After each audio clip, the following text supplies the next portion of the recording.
You open your banking app not because you want to spend money, but because you're trying to understand where it went. You stare at the number for a few seconds longer than usual. It feels wrong. You didn't do anything irresponsible. You didn't buy anything flashy. You didn't go on a shopping spree. And yet, somehow, the money is almost gone. It's not a discipline problem, and it's definitely not because you're bad with money. It's something much quieter than that. You're paying for a life you don't actually own.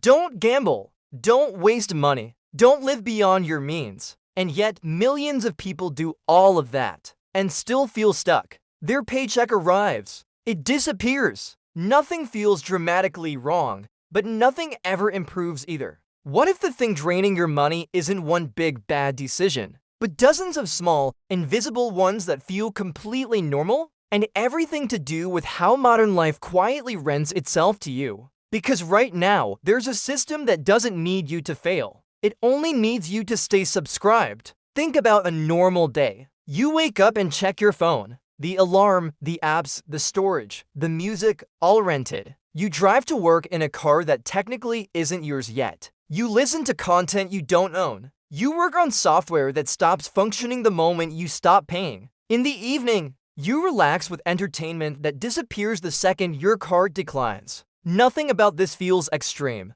Nothing feels irresponsible. That's why it's so dangerous. Because the most powerful moneyins don't announce themselves loudly. They blend in. They feel convenient. They feel modern. They feel harmless. Until you zoom out. Here's the uncomfortable question most people never ask. If you stopped paying monthly fees tomorrow, what would actually still belong to you? Not access, not permission, ownership, the chair you sit on, maybe a few clothes, some old books. Everything else vanishes, and that creates a constant, low-level pressure that most people live with without realizing it. You don't feel rich or poor, you feel rented. The hardest part about this isn't the money. It's the emotional fog. When money leaves your account in small, predictable amounts, your brain stops reacting to it. There's no moment of pain, no moment of I shouldn't have done that. It just happens. And because nothing dramatic happens,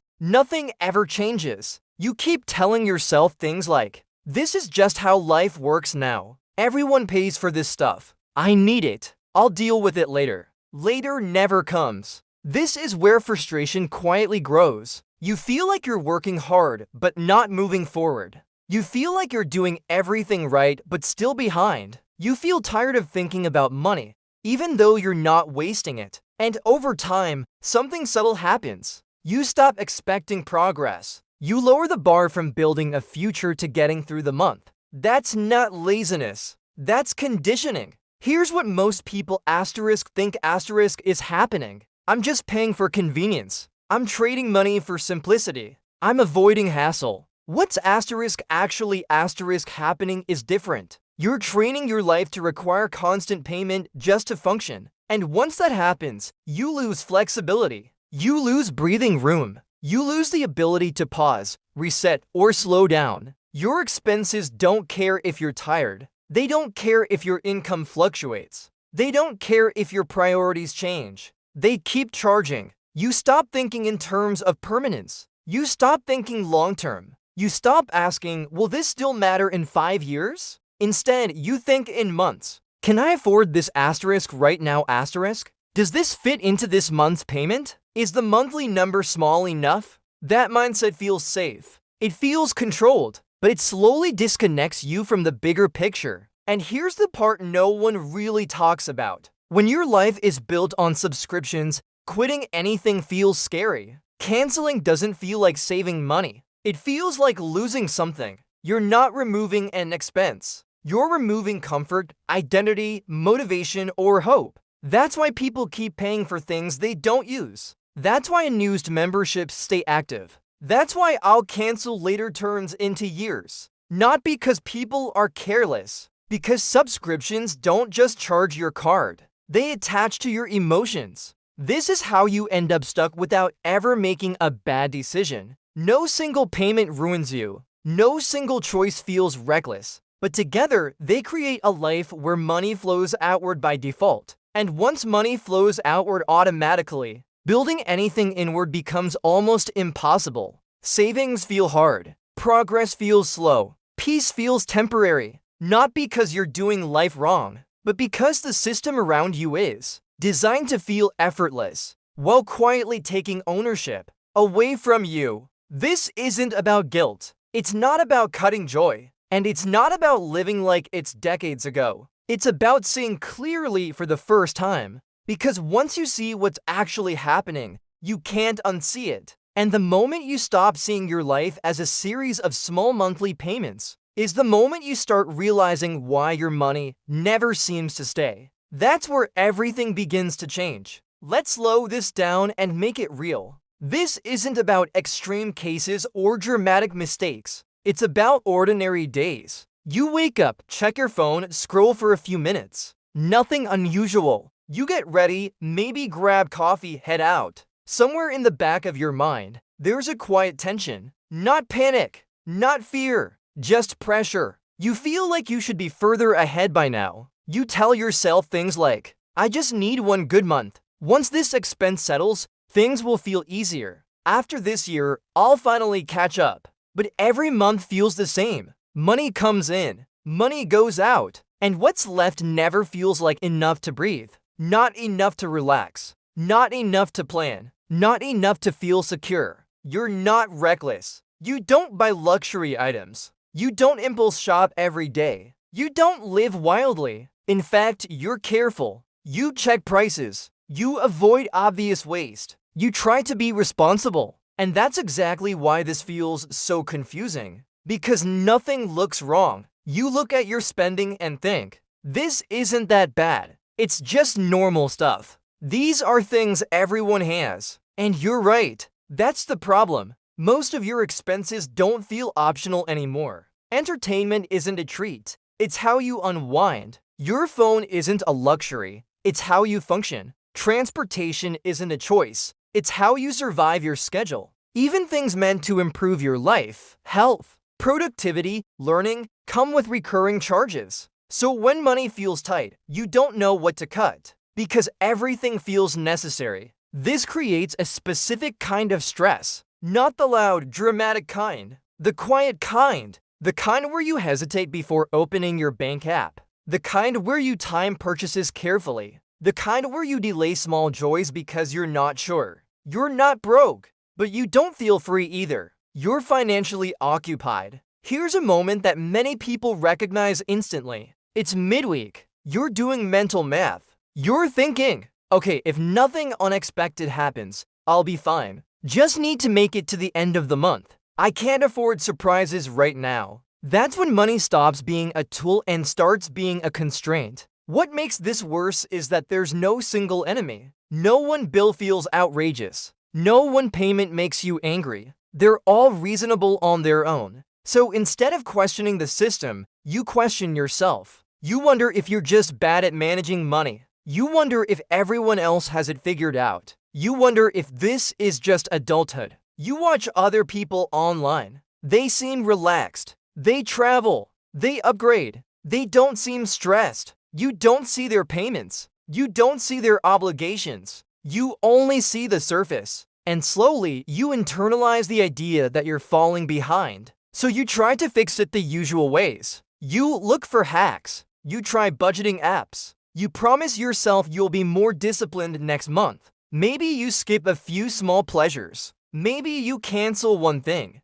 But nothing really changes. Because the pressure isn't coming from spending. It's coming from commitments. That's the key distinction most people never make. Spending is a choice. Commitments feel permanent. You feel like you're maintaining, just keeping things running. This is how people end up feeling. Tired around money, without ever feeling irresponsible. You're constantly managing, constantly tracking, constantly adjusting, but never building momentum. Another common moment, you consider a change. Maybe saving more. Maybe investing. Maybe stepping back from work for a bit. And then you think about all the monthly obligations. The payments don't care about your plans. They don't pause. They don't negotiate. They don't adjust to your energy. So you stay where you are. Not because you want to, But because stopping feels risky, that's when people start saying things like, I'll do it later, when things stabilize, once I'm earning more. And that sounds reasonable, but the system quietly adapts to whatever you earn. More income doesn't create relief. It creates more room for more commitments. This is why people earning more often feel just as stuck. The lifestyle doesn't explode. It expands quietly. A little upgrade here, a little convenience there. Nothing reckless, just more things that expect payment. Over time, you stop feeling in control of your money, not because you lost control, but because you handed it over in small pieces, automatically, silently, gradually. What hurts the most is the emotional contradiction. You're doing what you were told. You're responsible. You're modern. You're efficient. Yet the reward never comes. No deep sense of stability. No feeling of ownership over your progress. No calm confidence about the future. Just maintenance. And here's the quiet truth most people won't say out loud. Living like this feels fragile. One missed paycheck. One unexpected expense. One disruption. And everything feels tight. Not collapsing, but tense. Like you're holding your breath financially. This isn't because you're weak. It's because the system you're living in is designed to feel smooth while keeping you dependent. You're not meant to notice the weight. You're meant to notice the convenience. And as long as things feel normal, you don't question them. But the stress you feel? That's your intuition noticing something your logic hasn't caught up with yet. It's not screaming. It's whispering. Something about this doesn't feel sustainable. In the next section, not the math, not the money, the psychology, the emotional hooks that make renting your life feel safer than owning it, even when it's quietly draining you. That's where the real story begins. If this were just about numbers, most people would have solved it already. You don't need a spreadsheet to feel that something is off. You feel it in your body, in that low-level tension, in the way money occupies your thoughts more than it should. So the real question isn't asterisk, what asterisk is happening? It's asterisk why this feels so normal asterisk. The human brain is not built to fear small, repeated losses. It reacts strongly to big, sudden pain, a large bill, a major mistake, a crisis. But slow, predictable leaks? Those slide right past our emotional defenses. That's the first psychological trap. When money leaves in small, regular amounts, your brain classifies it as background noise. It doesn't trigger alarm. It doesn't demand action. It just becomes part of life. Think about how different these two situations feel. Losing a large amount once versus losing a small amount every month. Logically, the second one can be far more damaging. Emotionally, it barely registers. That's why subscriptions are so powerful. They don't feel like spending. They feel like maintenance. Once something becomes routine, your brain stops questioning it. You don't wake up every morning debating whether to brush your teeth. You don't reconsider whether electricity is worth it each month. Subscriptions slide into that same mental category. Necessary, automatic,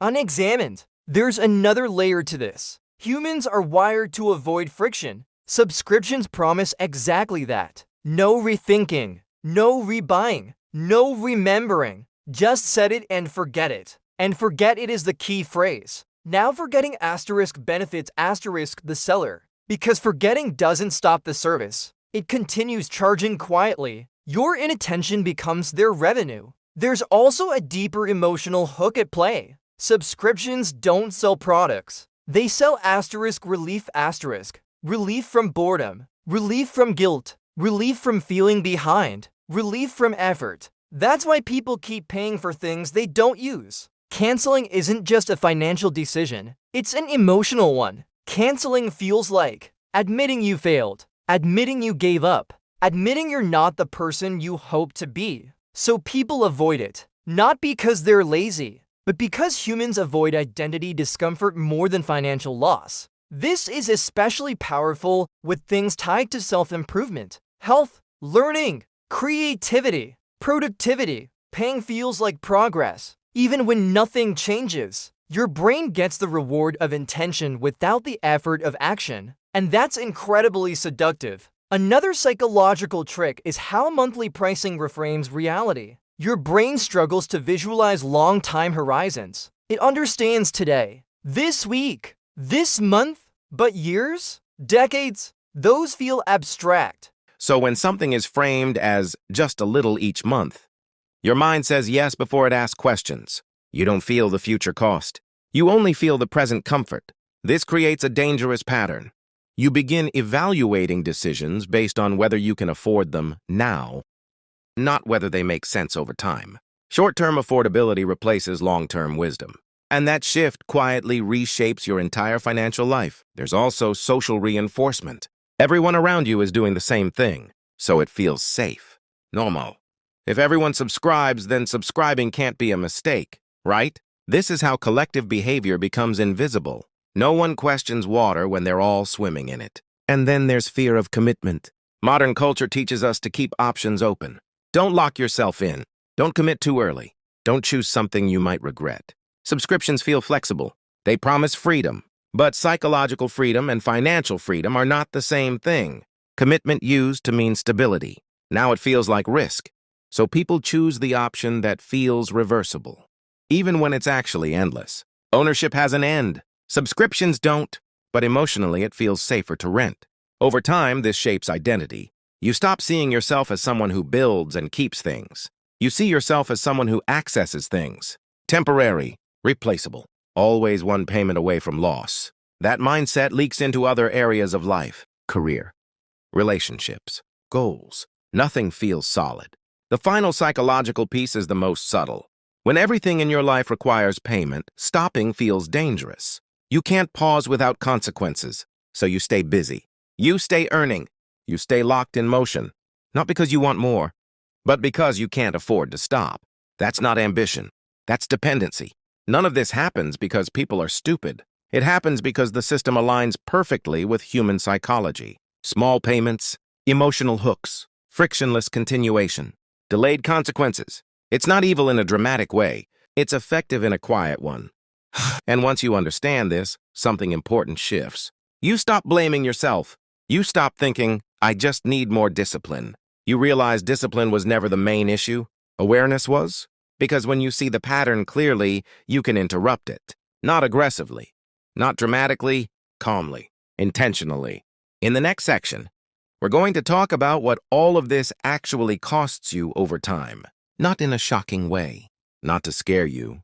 But to gently reconnect time, money, and choice, so you can finally see what's been slowly slipping away. Let's zoom out. Not to scare you, not to overwhelm you, just enough to finally see the shape of what's been happening. Because the real cost of subscriptions isn't the money itself, it's time. When money leaves your life slowly and automatically, you don't feel pain.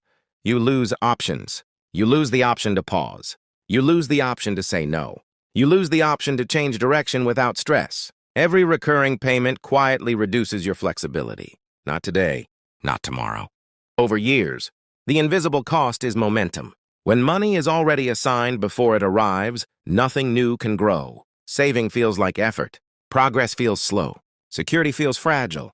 Not because you don't earn enough, but because your future income is already booked. Here's the part most people miss. It's not that subscriptions are expensive. It's that they never end. A purchase has a finish line. A subscription doesn't.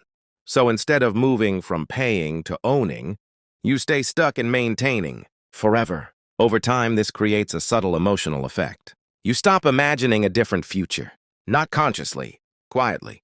You don't think, I'll be stuck like this forever. You just stop thinking about change at all. That's the real loss. Not money, imagination. Now comes the turning point. Not a dramatic one. Not a sudden transformation. Just a calm realization.